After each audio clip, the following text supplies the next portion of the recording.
want to talk about the 10 Commandments for intentional parenting.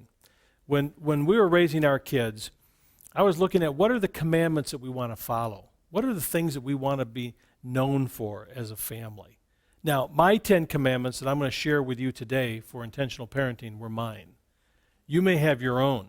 In fact, one of the assignments I would challenge you to do is to sit down and come up with your own 10 commandments for your family. They may include some of these, but they should reflect where you are at your stage.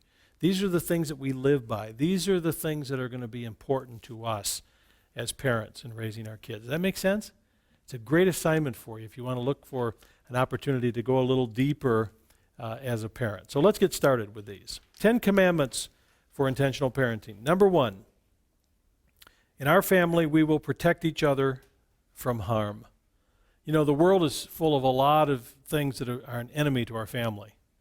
And protection doesn't only mean that we're going to protect them from violence, but we're going to protect our family from the influences that come into our home, television, internet. We're going to protect each other emotionally.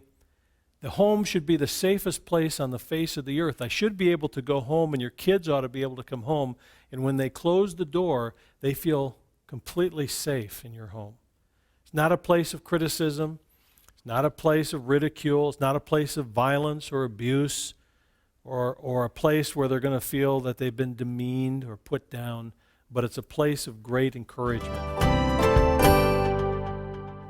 If you